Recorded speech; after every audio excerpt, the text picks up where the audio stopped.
नुआ permanent account number बा PAN card लगी आवेदन करने बेले आधार कार्ड दरकार पड़िबो।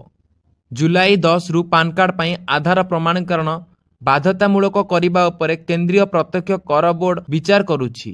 वर्तमान आवेदनकारी निजर नाम जन्म तारीखर प्रमाणपत्र किंबा विकल्प परिचय पत्र दाखल करी पान आवेदन करि पारुछंती। जुलाई रु नुआ कार्ड आधार को व्यवहार करी प्रमाणीकरण कराजिबो। एने आयकर पोर्टाल रे आवश्यक परिवर्तन कराजिबो। पान सहित आधार लिंक करने उपरे पूर्वर जोर दिया जाउछि। जेउ मानक पाखरे पान अछि सेमानंकु आधार लिंक करबा लागि कुहा जाउछि।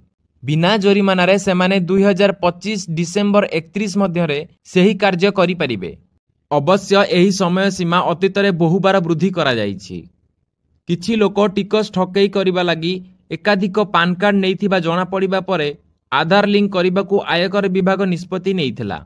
जाल जीएसटी पंजीकरण रे मध्य एकाधिक पान कार्ड व्यवहार हेउथिला। देश रे 74 कोटी रु अधिक पान कार्ड रहिछि। सेथिरु 60.5 कोटी कार्ड सह आधार लिंक करा जाइछि।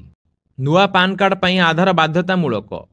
नुआ परमानेंट अकाउंट नंबर बा पान कार्ड लगी आवेदन करिबा बेले आधार कार्ड दरकार पड़िबो।